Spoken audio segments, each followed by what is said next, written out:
નમસ્કાર મિત્રો, માસ્તર અતુલ સર યુટ્યુબમાં આપનું હાર્દિક સ્વાગત છે. આજે વ્યક્તિ વિશેષ પરિચયમાં હું આપને એક એવા નારી શક્તિ વિશે ચર્ચા કરીશ કે જેઓનું નામ છે દીપાલીબેન રામાવત. જેઓ હાલ ગઢાણી પ્રાથમિક શાળા, તાલુકો નખત્રાણા, જિલ્લો કચ્છમાં આચાર્ય તરીકે ફરજ બજાવી રહ્યા છે. ઘણા બહેનો આજે આચાર્યના ચાર્જથી ડરતા હોય છે, પરંતુ દીપાલીબેન રામાવતે આચાર્ય તરીકે એક ઉત્તમ કામગીરી કરેલી છે, તેનો હું તમને આજે પરિચય કરાવીશ. તેઓએ આ શાળામાં ઘણી બધી ઇનોવેશન એક્ટિવિટી કરીને આજે ઘણા બધા એવોર્ડ, શ્રેષ્ઠ શિક્ષક તરીકેનો એવોર્ડ તેઓએ મેળવેલો છે. આપ જોઈ શકો છો કે અહીં તેઓએ શાળામાં જુદા જુદા કાર્યક્રમોની વણઝાર કરેલી છે. જેઓએ શાળામાં આજે પર્યાવરણને લગતું ઘણી કામગીરી કરી એક યાદગીરી રૂપે પોતાને પર્યાવરણ સંરક્ષક એવોર્ડ આ વર્ષે મેળવેલો છે. શાળામાં પર્યાવરણ માટે ઇકો ક્લબ તેમજ વૃક્ષારોપણ કરવું, બાળકોને વૃક્ષો ભેટ આપવા તેઓએ નિયમિત પ્રવૃત્તિ કરતા રહે છે. તેઓએ આ શાળામાં વિજ્ઞાન ક્ષેત્રે પણ અદ્ભુત સિદ્ધિ મેળવેલી છે. બાળકોએ વિજ્ઞાનની કૃતિઓનું ખૂબ જ નિર્માણ કરેલું છે. રાષ્ટ્રીય વિજ્ઞાન દિવસની ઉજવણી કરવામાં આવે છે. શાળામાં બાળકોને લગતી ઘણી બધી પ્રવૃત્તિઓ અહીં બેન દ્વારા અને તેની સમગ્ર ટીમ દ્વારા કરવામાં આવે છે. આપ જોઈ શકો છો કે આ દીપાલીબેન એક ડિજિટલના માધ્યમથી પણ બાળકોને વેકેશન, રજાના દિવસોમાં પોતાના બાળકોને તો શાળામાં જ્ઞાન આપે છે, પરંતુ ડિજિટલ માધ્યમથી ઘણા બધા બાળકોને પોતે ક્વિઝનું નિર્માણ કરી ક્વિઝ પહોંચાડે છે, ઓનલાઈન ક્વિઝ આપે છે.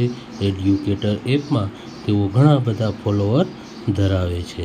આમ દીપાલીબેન દ્વારા ઘણા બાળકોને ડિજિટલ માધ્યમથી શિક્ષણ આપી રહ્યા છે, અને આ શિક્ષણના માધ્યમથી પોતાની શાળાના બાળકો તો સીઈટી, એનએમએસ, નવોદય જેવી પરીક્ષાઓમાં ઊંચી સિદ્ધિ મેળવી છે, પરંતુ બીજી શાળાના બાળકો પણ તેઓના વિડીયો ક્વિઝ જોઈ પરીક્ષાઓમાં ખૂબ જ સારું પ્રદર્શન કરતા જોવા મળ્યા છે.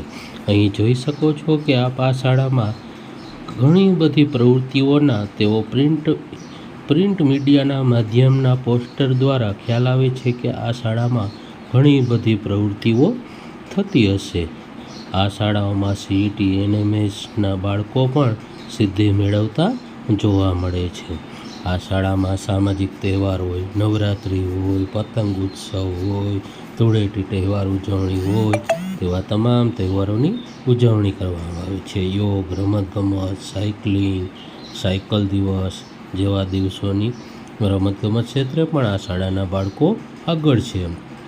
સાથે સાથે જોઈએ તો ઘણી બધી પ્રવૃત્તિઓ વર્ષની કરવામાં આવે છે. અહીં રાષ્ટ્રીય તહેવારની ધામધૂમપૂર્વક આવેલ મહાનુભાવોની હાજરીમાં ઉજવણી કરવામાં આવે છે. રાષ્ટ્રીય તહેવારના દિવસે અહીં બાળકોએ પોતાની કૃતિ, સાંસ્કૃતિક કાર્યક્રમની કૃતિ રજૂ કરે છે. તેમજ ધોરણ 8ના બાળકોને સરસ મજાનો કાર્યક્રમ તે દિવસે કરી તિથિ ભોજન કરાવી શ્રેષ્ઠ પ્રદર્શન કરનાર બાળકોને એવોર્ડ, પ્રમાણપત્ર, ગિફ્ટ આપી વિદાય આપવામાં આવે છે. આ શાળામાં બહેન દ્વારા અને તેના સ્ટાફ દ્વારા ખૂબ જ સારું કાર્ય કરવામાં આવી રહ્યું છે. બાળકોને બાળમેળા, લાઈફ સ્કિલ મેળા દ્વારા જુદી જુદી પ્રવૃત્તિઓ દ્વારા તેઓ સર્જનાત્મક શક્તિનો વિકાસ કરી રહ્યા છે. બાળકોને કોમ્પ્યુટરનું જ્ઞાન મળી રહે એ માટે ટેબ્લેટ દ્વારા, લેપટોપ દ્વારા પણ જ્ઞાન આપી રહ્યા છે. ક્વિઝ કઈ રીતે ઓનલાઈન આપવી તેનું પણ માર્ગદર્શન બહેન દ્વારા આપવામાં આવી રહ્યું છે. આ સાથે સાથે શાળામાં સંસ્કૃતને લગતું ઘણી શાળાઓ, ઓછી શાળાઓ છે જેમાં સંસ્કૃતને લગતી કામગીરી થતી હોય, પરંતુ આ શાળામાં દીપાલીબેન માર્ગદર્શન નીચે સંસ્કૃત વિષયને લગતું ઘણી બધી પ્રવૃત્તિઓ કરવામાં આવે છે. ગુજરાતી ભાષા દિવસની પણ ઉજવણી કરવામાં આવે છે. આમ આ શાળામાં કલેક્ટર સાહેબની હાજરીમાં પ્રવેશ ઉત્સવ ઉજવવામાં આવ્યો હતો. નવા બાળકોને વાતે ગાતે પ્રવેશ આપવામાં આવે છે. જે આપ પોસ્ટરના માધ્યમથી જોઈ શકો છો. અહીં શાળાના બાળકોને પ્રવાસ ક્ષેત્રે પણ પ્રવાસનું આયોજન દર વર્ષે કરવામાં આવે છે. તેમજ આજુબાજુના સ્થળોની મુલાકાત પણ અહીં લેવડાવવામાં આવે છે. ઐતિહાસિક સ્થળો વિશે જ બાળકો જાણે તે માટે આજુબાજુના સ્થળોની મુલાકાત રૂબરૂ કરાવવામાં આવે છે. આપ જોઈ શકો છો અહીં શાળામાં રાષ્ટ્રીય તહેવારની ઉજવણી કરવામાં આવી રહી છે. આ શાળામાં રાષ્ટ્રીય વિજ્ઞાન દિવસે ક્વિઝનું પણ આયોજન કરવામાં આવેલું છે. આમ દીપાલીબેન પોતે એક ઇનોવેટિવ શિક્ષક છે. સાથે સાથે ઘણા બધા એવોર્ડ સન્માન તેઓ આ શાળાની કામગીરી કરીને મેળવી ચૂક્યા છે અને તેઓ આ સન્માનને ખરેખર હકદાર પણ છે. આમ સરસ મજાની પ્રવૃત્તિ માટે તેઓએ કચ્છના છેવાડાના ગામડામાં જ્યાં વાલીની જાગૃતતા ઓછી હોય છે એવા ગામમાં પણ આજે ઉચ્ચ શિક્ષણ આપતી શાળા સારું શિક્ષણ આપતી શાળાનું નિર્માણ કરી એ સાબિત કર્યું છે કે ગામડામાં પણ સારું શિક્ષણ મળી રહે છે. અહીં દીપાલીબેન રામાવત પોતે એક શ્રેષ્ઠ શિક્ષક તરીકે ઉભરી આવ્યા છે. બાળકોના પ્યારા એવા દીપાલીબેન હંમેશા બાળકોને પ્રેમ કરતા જોવા મળે છે.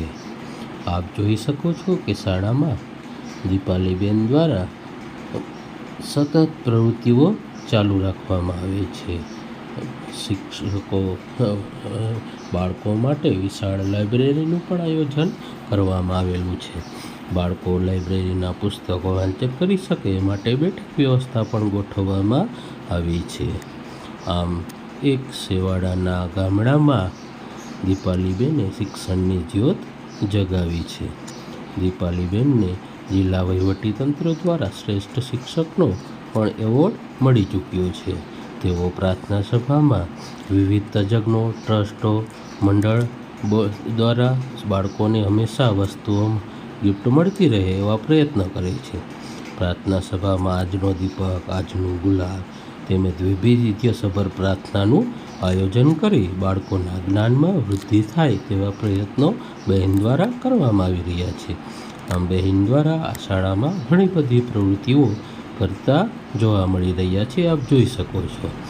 આમ ખાસ જોઈએ તો આ શાળામાં દરરોજ નોટિસ બોર્ડ સ્વહસ્તાક્ષરથી અને સુંદર આકર્ષક રીતે દરરોજ સુવિચાર અહીં બોર્ડ ઉપર લખવામાં આવે છે. જે સુવિચાર દ્વારા બાળકો પોતાનું જીવન બદલી શકે છે. આ શાળામાં નોટિસ બોર્ડ ઉપર દરરોજ સુવિચાર જાણવા જેવું બાળકોને ઉપયોગી થઈ શકે તેવું જ્ઞાન પીરસવામાં આવે છે. બાળકો દિવસ દરમિયાન તે સુવિચારો ઉપર નજર ફેરવતા રહે છે. આમ જોઈ શકો છો કે આ શાળામાં આજે ઘણી બધી પ્રવૃત્તિઓ બેનના માધ્યમથી થઈ રહી છે. આમ દીપાલીબેન રામાવત આવું કાર્ય હંમેશા કરતા રહે અને જીવનમાં ખૂબ આગળ વધે તેવી શુભેચ્છા. જો વિડીયો પસંદ આવે તો માસ્તર અતુલ સર ચેનલને સબસ્ક્રાઈબ કરવા વિનંતી. તેમજ લાઈક શેર કોમેન્ટ અવશ્ય કરજો. આપ દીપાલીબેન વિશે ટૂંકમાં માહિતી મેળવી. આમ દીપાલીબેન દ્વારા આવી પ્રવૃત્તિઓ કરવાની શક્તિ ભગવાન આપે એ માટે અભિનંદન શુભેચ્છા. તેઓના નોટિસ બોર્ડ જોઈ શકો છો કે એકદમ આકર્ષક આ શાળામાં નોટિસ બોર્ડ છે. માસ્તર અતુલ સર સબસ્ક્રાઈબ કરવા વિનંતી. Thank you.